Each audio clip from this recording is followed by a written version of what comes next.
So I don't know how many of you know about the Japanese store Daiso. If you don't know what I'm talking about, it's a store where everything is from Japan or China, and everything will cost you about $1.50 if you're in America, or about $2.70 if you're in Australia. I don't know if I mentioned this, but we get ripped off a lot in Australia. So pretty much what happened was I went in this store, and because it's a Japanese store, of course they're going to have something to do with fountain pens or calligraphy. They just love their fountain pens and calligraphy in Japan. So of course I look down and I see this on the rack, and I'm like, today's a good day. So $1.50, buy the pen, no, $2.70, buy the pen, rip it open, and first thing you do is try to take the cap off. So that's what I did.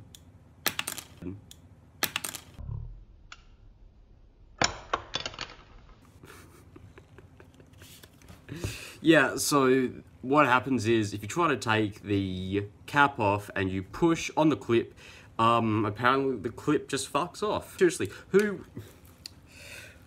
came to their boss and said, look, I've designed this pen, the clip, it comes off.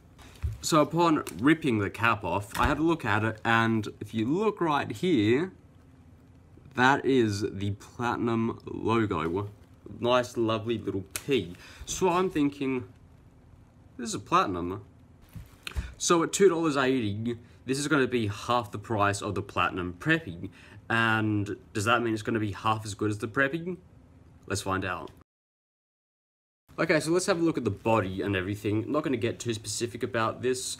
So we take the cap off and you get a nice black section. It's pretty comfortable to hold. It is pretty thin though. It's going to be very similar to holding a sort of Bic pen. So if you're very familiar with those Bic pens, it's not going to be much of an issue, which is something good considering that this is so cheap. You could probably buy this pen for someone that doesn't use fountain pens, maybe to get them into fountain pens, and they'd be very comfortable in holding it. It's comfortable. The only gripe I have is that it's incredibly light, though I don't really expect something heavy, considering I only paid $2.80 for it, and it's made of solid plastic. That being said, it's not uncomfortable to use. The body is sort of a cream white. Why? Who decided cream? Seriously, looks terrible. It's a cream white, which also means that it's opaque, which means you can't really make this an eyedropper pen. It's all plastic, so it could be an eyedropper, but you can't really see through it, so they just ruined that opportunity there. One thing that I do have to complain about is the threads on this pen are incredibly thin, so if you do put this in your back pocket and happen to sit on it, I would see this pen breaking pretty quickly or easily.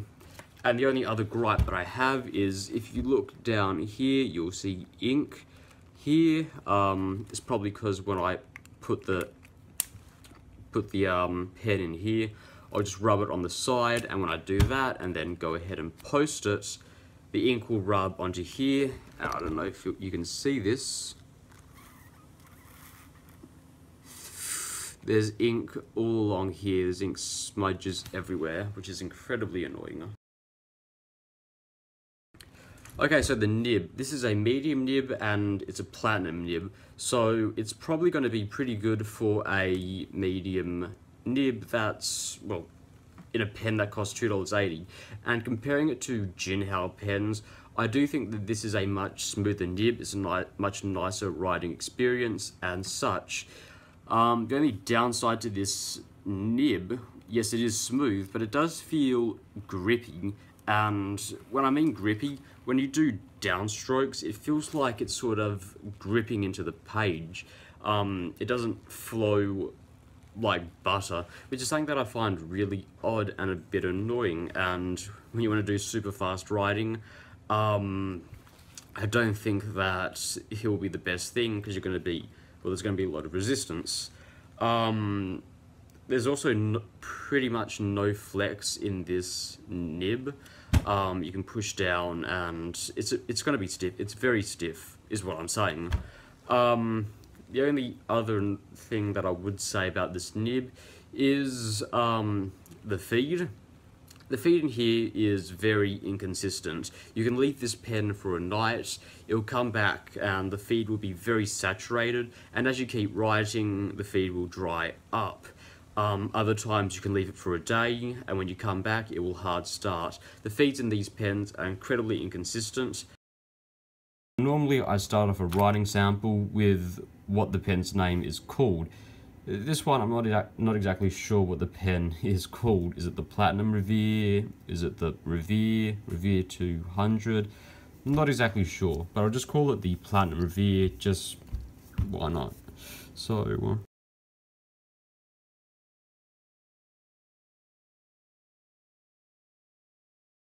okay, so... pen, Platinum Riviere PTA 200, paper. This is Daiso paper, so if I was going to use a Daiso pen, why not use a Daiso piece of paper? Ink is just going to be a platinum cartridge, same one that we have in the Platinum Preppy. So, writing sample.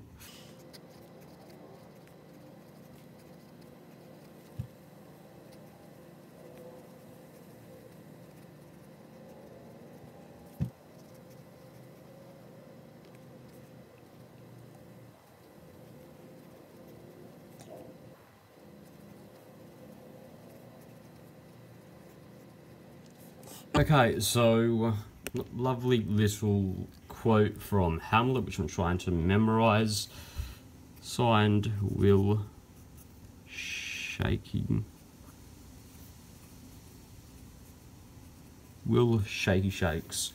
Okay, so writing sample, the pen started off somewhat dry, then it got wetter halfway through, and then by the end it was starting to look pretty dry. The black sort of fades to grey, if you know what I mean, when the pen gets dry, which is, well, pretty annoying considering I only wrote, what, 1, 2, 3, 4 lines. Yeah, which is pretty goddamn annoying. So if we look at how wet it is, it's actually pretty wet as we start, and as we get to the end, it's starting to dry out a little bit, which, well, when it's wet, it is pretty goddamn wet. If we have a look at line thickness, that's with no pressure, and as we add pressure, you don't get much line variation there. No pressure, and lots, you don't get much line variation there. Though I do say the nib does flex up quite a bit. You see what I mean? In terms of natural line variation, you're not going to get much either, which, I don't know, it's medium nib. And if you want to compare the size of the medium nib, this is a Pilot medium. Pilot medium, and this is the Platinum medium. So they are very evenly matched nibs, though I would say the Pilot does flex a little bit more. Finally, reverse writing is smooth, and it gives you a... it's actually pretty good.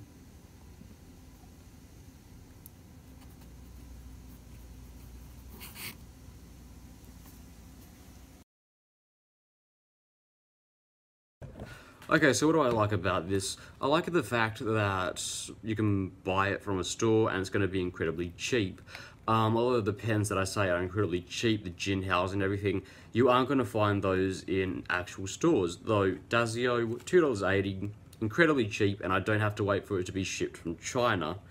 And the only other good thing about this pen, really, is that if you don't know anything about fountain pens and you just want to go to a store and buy one and test it out, you can probably get this one. It's cheap, and if you like fountain pens, well, if you like this pen, you can probably afford to step up and get another one.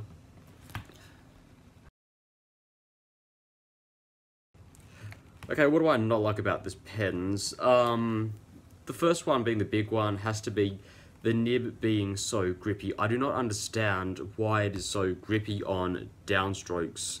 The other thing I don't like about this pen is the feed. It's super inconsistent, and for that reason I could not use it for stints, you know, more than 2 or 3 pages long, which is really unfortunate because that means I can't use this pen. What a shame.